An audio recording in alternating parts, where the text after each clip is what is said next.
Halo semuanya, kita dari kelompok 7 dari Biodas. Kali ini kita akan melakukan observasi di Danau Uner untuk mengobservasi dalam hal mengapa Danau Uner masih kotor dan memiliki bau yang kurang sedap. See you.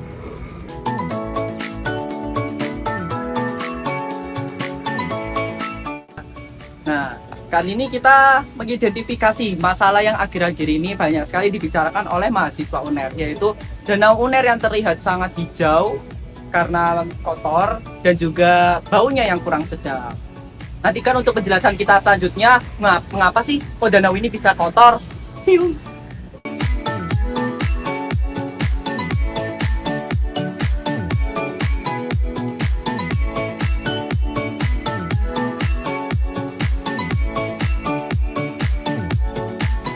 Halo semuanya, di sini kami akan mewawancarai beberapa mahasiswa baru dari Universitas Airlangga mengenai kurang bersih dan kurang sedapnya bau dari Danau Unair. Sebelumnya, apakah boleh memperkenalkan diri terlebih dahulu? Oke, kenalin aku Leoni dari FEB 2024 dan aku Luska dari FISIP 2024. Baik, pertanyaan pertama, apakah benar mengenai Danau Unair ini kurang sedap bau? Kalau menurut aku, iya sih. Waktu lewat tuh tercium bau yang masih kurang sedap gitu ya. Kira-kira mungkin Kak, dampak penyebab dari kurang sedapnya Danau Uner ini apa? Mungkin bisa jadi karena sampah kali ya. Soalnya saya lihat tuh sampahnya banyak banget gitu di airnya.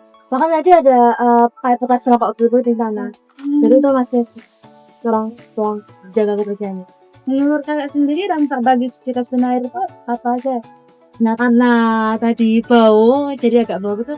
Jadi pas kita lihat tuh bisa mengganggu kita sih. Iya sama juga kayak pas kita bawa kalau langsung apa ini gitu, mengganggu jadi pas kita jalan gitu. Mungkin solusi dari agar terkurangnya bau tidak sedap ini dari kakaknya sendiri Mungkin bisa diajain sosialisasi atau ada poster-poster gitu kali ya supaya nggak ada buang sampah sembarangan ke sini gitu. Jadi biar berkurang baunya. Terus mungkin dari pihak ownernya sendiri juga harus lebih aware sih sama kebersihan di lingkungan danau itu. Oke. Terima kasih atas waktu dan jawabannya, Kak.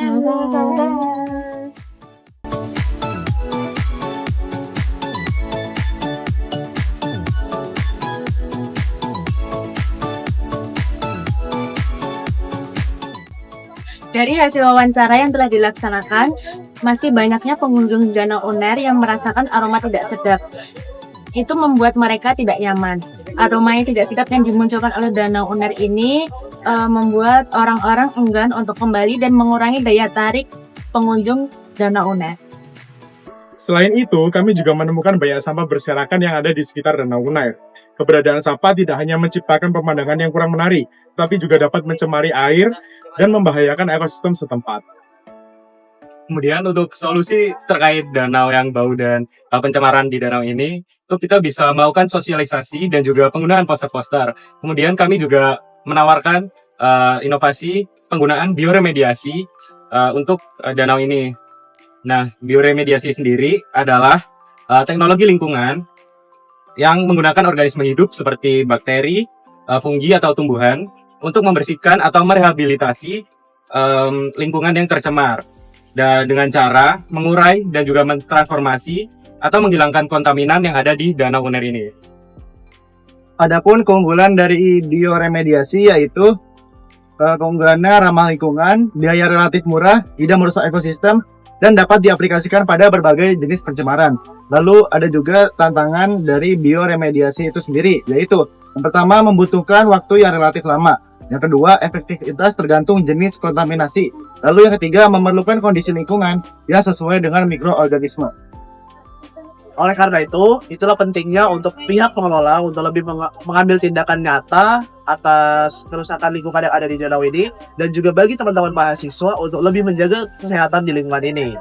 Dan kesimpulannya diharapkan kita semua sebagai masyarakat yang ada di sekitar Unair sendiri, terutama kampus C, itu bisa melakukan sosialisasi dan penggunaan poster itu sendiri. Diharapkan juga untuk kita bisa menyadarkan masyarakat yang ada di sekitar Unair terkait dengan yang ada di Danau Unair ini. Dan juga ada inovasi yang tadi kita sampaikan yaitu bioremediasi, itu bisa menjadi solusi yang inovatif juga dan berkelanjutan untuk mengatasi pencemaran lingkungan yang ada di Danau Unair, dan juga berpotensi untuk mengembangkan dan terus meningkat seiring dengan kemajuan teknologi dan juga pemahaman kita tentang mikroorganisme yang ada di sini. Selanjutnya, hubungan dengan 6 prinsip biologi. Yang pertama, prinsip evolusi. Organisme yang hidup di danau seperti mikroba atau alga mungkin berevolusi untuk bertahan dalam kondisi buruk. Misalnya kadar oksigen rendah atau air tercemar. Hal ini dapat menyebabkan dominasi spesies tertentu seperti alga yang menghasilkan bau tidak sedap. Yang kedua, homeostasis. Ketidakseimbangan lingkungan danau seperti pencemaran atau penumpukan bahan organik dapat mengganggu homeostatis ekosistem, menyebabkan masalah seperti pertumbuhan berlebihan alga atau kematian ikan yang menghasilkan bau busuk.